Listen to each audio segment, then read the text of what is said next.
Bagaimana kutukan ini dimulai? 20 Desember 2010. Dear Diary, rasanya tidak sabar untuk menunggu Natal yang akan segera datang nih. Hari ini tidak ada kejadian berarti. Aku juga bingung mau menceritakan apa padamu, Diary. Baiklah, begini saja.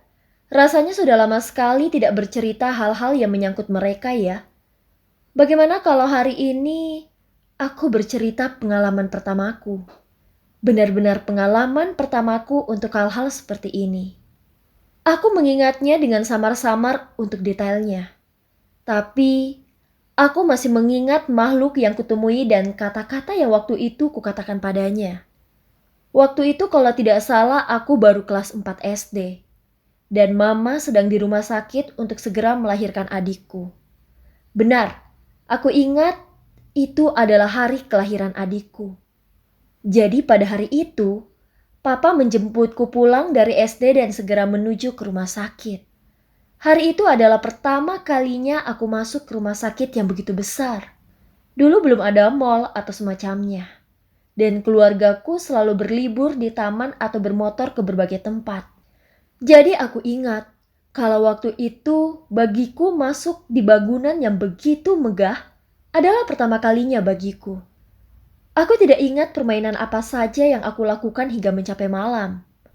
Waktu itu, Papa mendatangiku dan berkata, "Sebentar lagi adik kamu akan lahir loh, doakan Mama ya," kata Papa. Aku sangat gembira mendengar kalau aku akan mendapat adik. Sepertinya bagaikan mendapat suatu hadiah yang sangat aku nanti-nantikan deh. Hal kemudian yang aku ingat adalah ketika Papa dipanggil masuk oleh dokter. Dan tidak lama beliau keluar dengan muka yang sedih. Aku tidak begitu ingat apa yang Papa katakan waktu itu. Yang pasti ada sesuatu masalah dengan mama dan adik kecilku.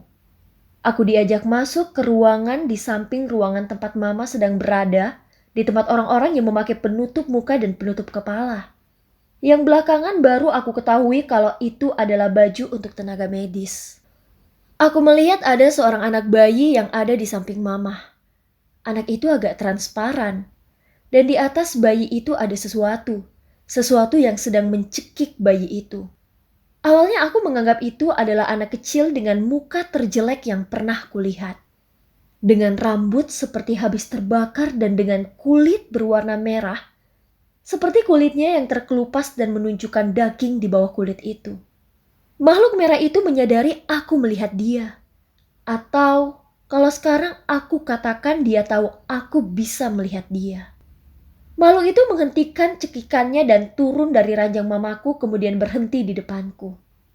Di seberang kaca yang memisahkan ruanganku dan ruangan mama. Dia cuma berkata 2 kata dan diulang-ulang dengan ekspresi menyeringai yang aneh. Mata makhluk itu seperti ditarik keluar separuh sehingga terlihat urat dan daging menyembul di samping rongga matanya. Hidungnya seperti hidung binatang. Mungkin hidung kambing atau semacamnya. Dan mulutnya buruk sekali. Giginya tajam namun tidak beraturan. Seperti ada gigi yang tumbuh di gigi lainnya. Atau ada gigi yang tumbuh menembus pipi dan bibir bawahnya. Pokoknya menjijikan. Ditambah dengan kulit merahnya yang mengelupas. 2 kata yang disebut berulang-ulang oleh makhluk itu kepadaku adalah, Kamu lihat aku.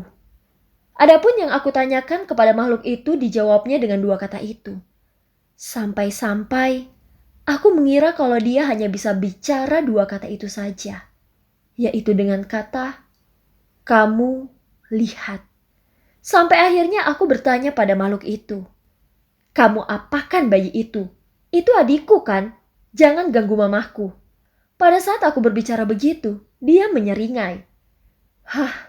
Giginya jelek sekali, pokoknya kamu tidak mau tahu deh. Dan dia masih menyelingai dengan kata-kata, kamu lihat. Kemudian dia tertawa histeris sangat kencang sekali. Aku menyuruhnya diam. Tapi sepertinya Papa dan dokter yang sedang bicara dengan Papa bersikap biasa saja, seakan tidak bisa mendengar makhluk ini. Atau bahkan tidak bisa mendengarku. Setelah tertawa dengan sangat puas, makhluk itu menusukkan kedua jarinya yang pendek ke kedua mataku. Rasanya panas dan sakit. Secara refleks aku menutup mataku dengan tanganku. Tangannya menekan kedua kelopak mataku dengan jari yang sangat panas. Dan aku mencium bau hangus seperti ada sesuatu yang dibakar tepat di depanku.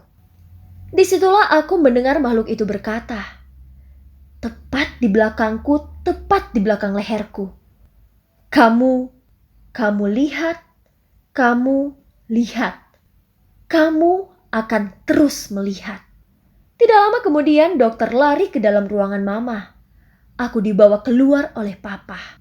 Tidak lama kemudian, kami mendengar kalau adikku sudah lahir. Aku ingat mataku masih terasa sangat panas waktu itu. Jadi aku minta izin papaku untuk pergi ke toilet untuk membasuh mukaku. Keluarnya dari ruangan, rumah sakit itu menjadi terasa sangat penuh sekali dengan orang. Beberapa orang bahkan terlihat mengalami luka yang mengerikan.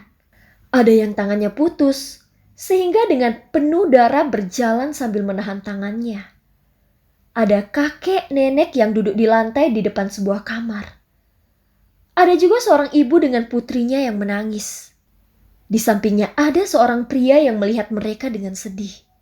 Pria itu memakai baju compang-camping dan sangat tidak pantas untuk rumah sakit ini. Belum lagi dipenuhi dengan luka-luka yang menganga dan masih menetes-netes begitu.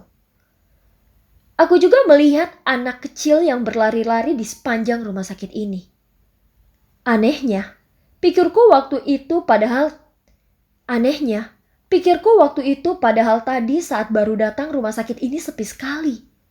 Dan semua anak kecil itu memakai semacam ikat pinggang atau kukira begitu di perut mereka yang berwarna semerah darah.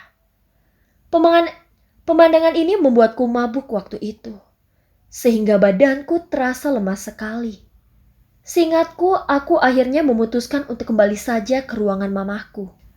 Di situ papa sudah menungguku dan segera menggendongku untuk melihat adikku yang baru lahir. Aku melihat adikku sedang menyusu pada mama. Bayi yang sama dengan bayi yang tadi kulihat sedang dicekek oleh makhluk merah jelek itu. Aku senang mengetahui kalau aku telah mencegah makhluk merah itu mencekik adikku. Yah, itulah pertama kalinya awal dari semua kemampuanku melihat mereka. Sudah kukatakan kan, ini adalah kutukan. 8 Januari 2011. Perkemahan SMP. Aku mengantuk sekali nih diari. Tapi kurasa hari ini tidak sepantasnya aku mengisi lembaranmu dengan makanan lagi. Hahaha. Bagaimana kalau aku akan menceritakan lagi pengalamanku dulu yang seram? Soalnya sudah lama dari terakhir aku menceritakan soal ini kan. Dan anehnya, dan untungnya aku belum bertemu atau melihat mereka lagi akhir-akhir ini. Apa mungkin mereka sedang berlibur ya? Hahaha. Baiklah, langsung saja. Ini terjadi di SMP ku dulu. Ada 3 kejadian di SMP. Tapi akan kuceritakan yang paling menyeramkan aja deh. Aku belum ceritakan kepadamu ya, Diari. SMP ku itu bangunannya sudah sangat tua sekali. Dan di sebelah gedung tadinya ada hutan bambu yang kemudian dipangkas bersih dan dijadikan menjadi kolam renang. Ada sedikit cerita juga mengenai kolam renang itu. Tapi tidak terlalu menyeramkan. Jadi kalau saya sempat aja ya saya ceritakan padamu. Oke, sekarang lanjut ke cerita kita ya. Waktu itu saya ingat kalau saya ikut ekskul pramuka di mana waktu itu ekskul pramuka masih menjadi ekskul wajib di SMP-ku. Pada hari itu, ekskul diadakan sampai sore. Itu untuk mempersiapkan camping dalam waktu 2 hari lagi. Oh benar juga, besok aku akan ceritakan pengalaman jurit malam padamu. Oke lanjut. Waktu itu aku dan teman-temanku secara berkelompok pergi ke toilet sekolah bersama-sama. Selain memang kami terbiasa untuk melakukannya, namun kali ini kelompok yang ikut bersama kami lebih banyak. Kami bersepuluh karena seramnya kondisi toilet SMP ku di malam hari seperti ini. Kami menunggu satu sama lain di dalam toilet itu. Sewaktu aku sudah selesai dan bersama 4 temanku yang sudah selesai juga, kami menunggu 5 orang lagi yang masih berada di dalam toilet sampai selesai. Lalu, kami mendengar suara ketukan 3 kali dari toilet yang paling ujung. Awalnya kami tidak terlalu memperhatikannya, sampai ketukan itu terjadi lagi. Temanku Sylvia berteriak pada cewek yang berada di dalam toilet itu untuk bertanya, "Wati, lu butuh tisu?" Cewek yang berada di dalam itu menyahut, "Apaan? Gue nggak perlu tisu, gue bawa kok, men kenapa?" Sylvia menjawab lagi, "Oh, gue kira lu butuh tisu, karena kasih kode ketuk-ketuk pintu toilet." Tapi Wati yang berada dalam toilet malah menegur Sylvia, "Lu jangan nakutin gue, Sil. Mana ada gue ngetuk-ngetuk pintu." Sylvia pun balas menegur, "Lu yang jangan nakut-nakutin kita semua, Wat. Orang gue sama anak-anak denger kok."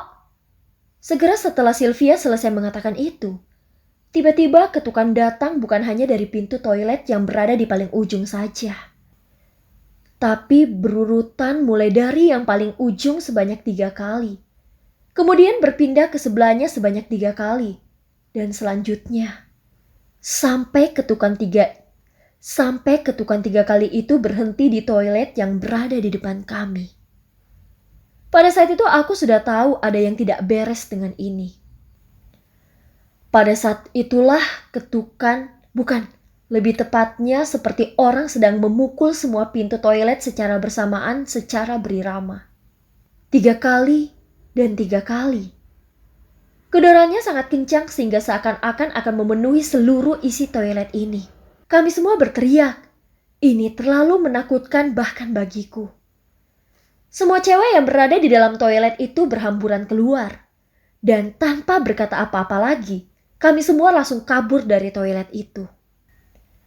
Waktu itu aku adalah orang yang lemah dalam hal olahraga. Jadi aku berada paling belakang dari 10 orang yang berlari di depanku. Kami berlari sampai mencapai ke kelas kami. Waktu itu kami semua hanya berpikir untuk segera mengambil tas kami dan pergi pulang sesegera mungkin. Tapi yang terjadi masalahnya adalah ruangan kelas dalam keadaan gelap gulita. Listrik sudah diturunkan semenjak kegiatan pramuka dibubarkan tadi. Tapi kami harus mengambil tas kami untuk bisa pulang. Sylvia yang kebetulan waktu itu adalah ketua kelas, dia memberanikan diri untuk mengintip ke ruangan kelas ini. Kemudian aku melihat dia tersandung dan menarik cewek di belakangnya. Dan kemudian cewek itu menarik temannya lagi sampai akhirnya aku juga ikut ditarik oleh cewek di depanku. Sampai kami semua masuk ke kelas itu. "Aduh, kenapa lu narik gue, Sisil?" tegur salah satu cewek yang bersama kami. Aku lupa siapa yang bicara saat itu. "Enak aja, gue gak narik lu. Lagian ada yang dorong gue tadi," tuduh Sylvia. "Gue gak dorong lu kok," kata cewek tadi. Satu persatu cewek-cewek yang lain berkata kalau tangan mereka juga ditarik cewek di depan mereka. Sedangkan semuanya menyangkal kalau menarik tangan cewek di belakang mereka. "Sudahlah, sudah cukup. Semua diam dulu," kata Sylvia akhirnya. "Lebih baik kita ambil tas dulu kemudian pulang. Besok saja kita bicarakan lagi," usulnya. Semuanya setuju dengan usul Sylvia. Semua dari kami akhirnya masing-masing berjalan ke tas kami dan mengambilnya. Tuk, tuk, tuk. Terdengar lagi ketukan 3 kali yang berasal dari jendela kelas kami. Semua dari kami berbalik dan melihat ke arah jendela. Terlihat ada bayangan tangan yang sedang mengetuk jendela. Sylvia dengan cepat berlari keluar kelas. "Siapa itu?" teriaknya hendak menangkap siapapun yang dia anggap telah menjahili kami. Tapi dia tidak menemukan siapa-siapa di lorong sekolah yang sepi itu. Kemudian, secara serentak dan bergemuruh, seluruh meja kayu di kelas kami seperti dipukul-pukul dengan keras. Mengikuti irama 3 kali ketukan berulang-ulang. Tanpa memikirkan hal-hal lain lagi, kami segera lari pontang-panting dari situ. Aku merasakan sesuatu sewaktu berlari. Sesuatu memegang tasku sehingga terasa sangat berat. Dengar, lihat, terjatuh. Aku mendengar kata-kata itu seakan seseorang berbicara tepat di belakangku. Bulu kuduku berdiri. Secara insting aku sangat ingin menengok ke belakang. Seperti ada tarikan kuat untuk itu. Aku berusaha sekuatnya untuk tidak melakukan itu dan memaksa lenganku untuk mengejar teman-temanku, sementara tasku terasa semakin berat. Entah berapa lama waktu berlalu.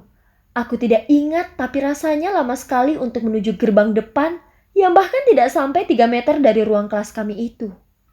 Tapi rasanya jauh sekali dan sangat berat. Baru sampai di bawah terang lampu yang menyinari gerbang sekolah kami, aku merasa beban yang menahan tasku hilang. Beratnya kembali seperti semula. Kami begitu ketakutan. Sampai berada di luar gerbang pun kami tidak berani melihat kembali ke arah sekolah kami. Dan kami semua berjalan dalam diam sampai ke depan sebuah plaza yang masih ramai dengan saat.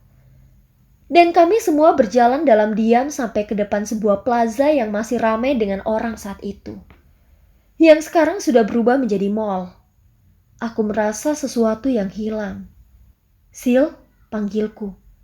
Tadi perasaan ada anak yang pakai bando putih ikut sama-sama kita deh.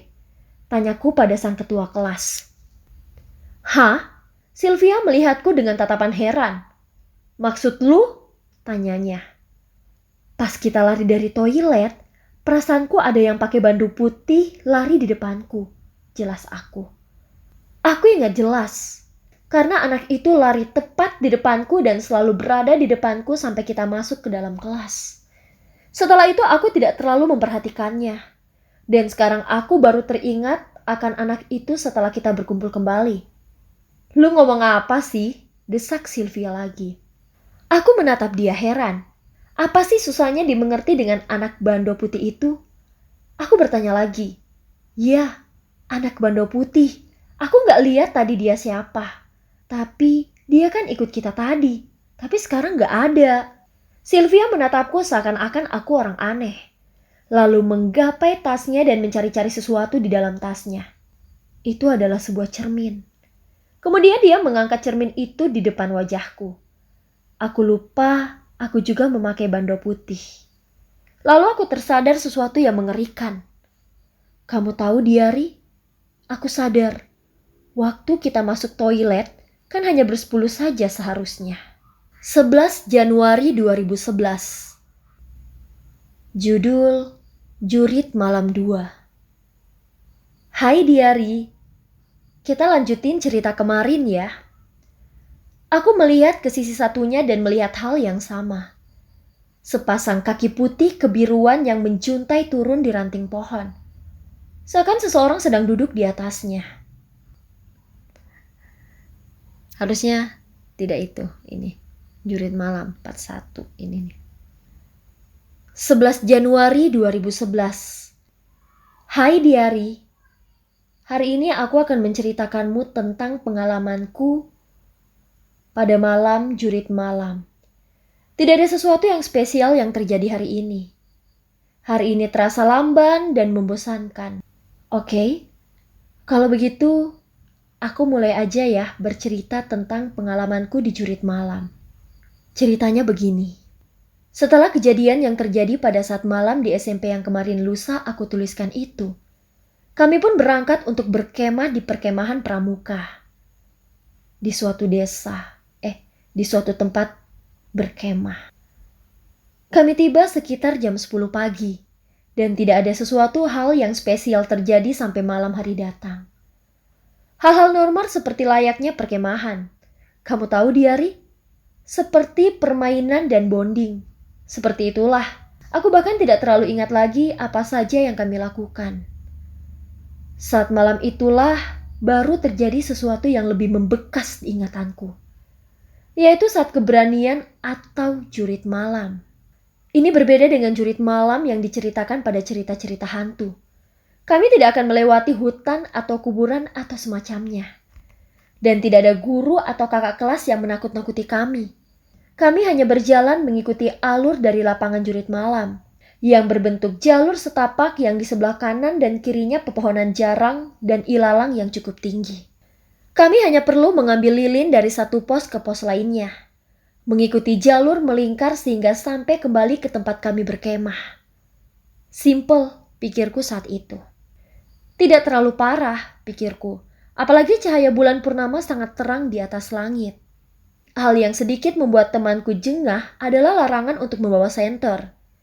Kami hanya dibekali dengan korek api sebanyak 1 kotak untuk jaga-jaga kalau-kalau lilin kami mati.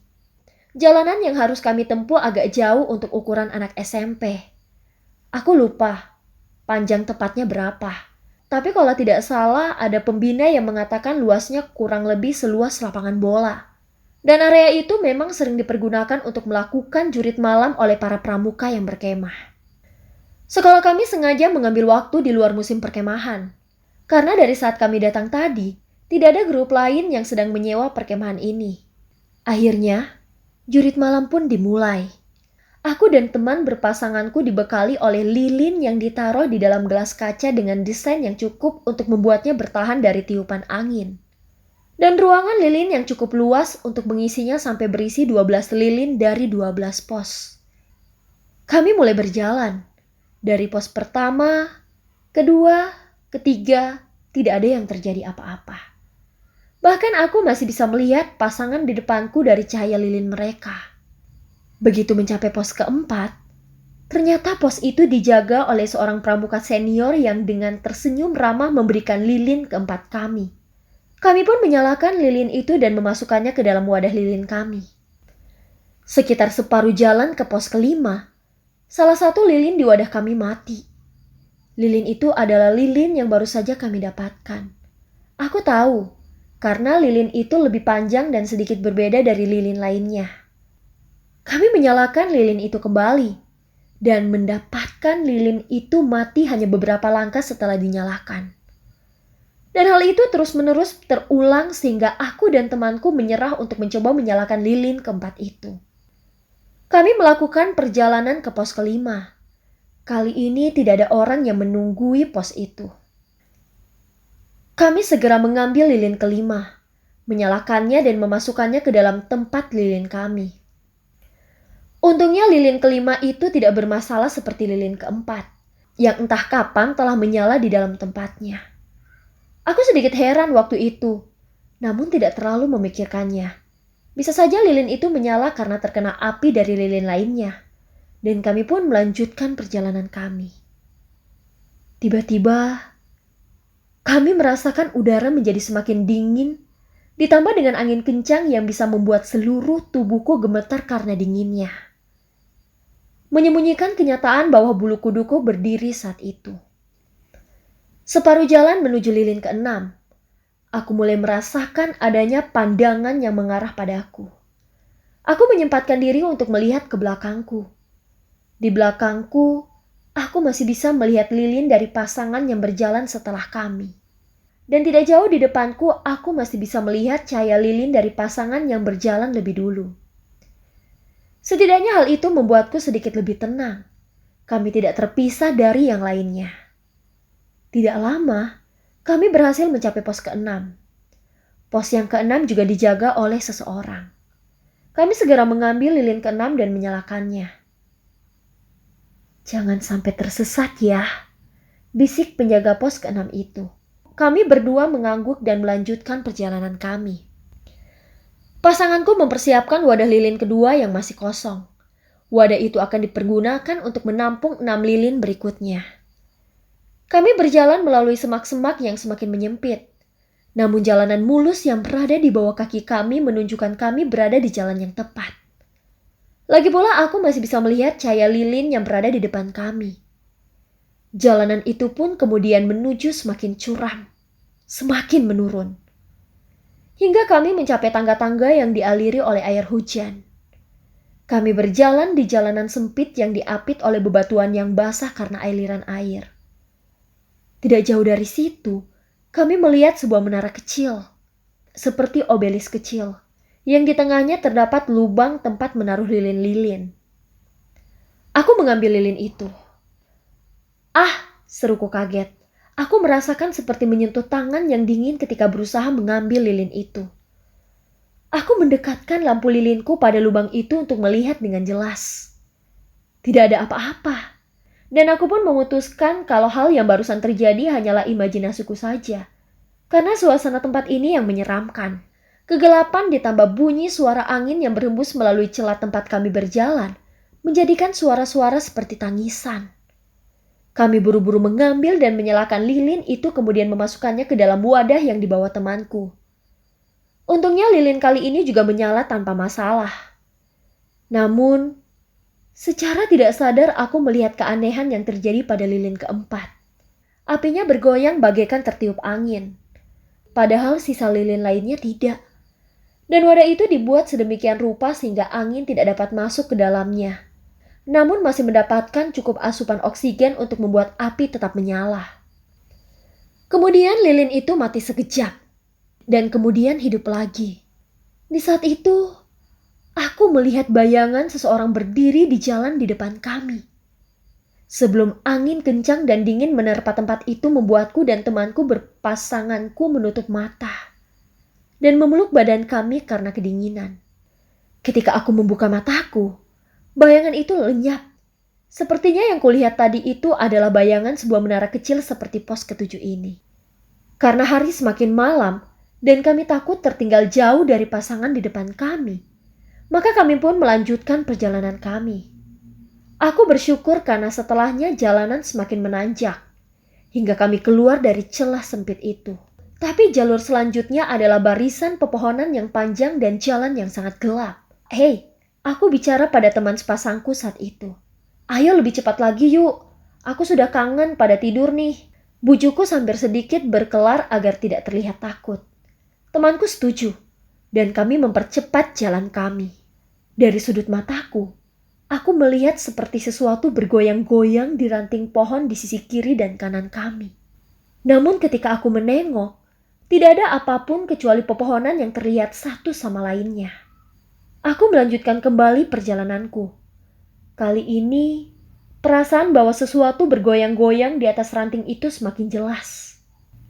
Aku berusaha melihat dari sudut mataku tanpa menengok langsung ke pepohonan tersebut.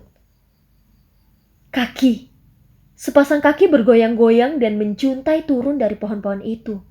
Aku tidak bisa melihat bagian atas dari sepasang kaki itu tanpa menengokkan kepalaku. Kemudian, aku melihat ke sisi satunya dan melihat hal yang sama. Sepasang kaki putih kebiruan yang menjuntai turun di ranting pohon. Seakan seseorang sedang duduk di atasnya. Bersambung besok ya, Diari. Sudah malam sekali nih, aku juga sudah mengantuk. Tenang, aku masih ingat jelas ceritanya kok. Besok pasti aku lanjutkan ya. Sampai jumpa, Diari.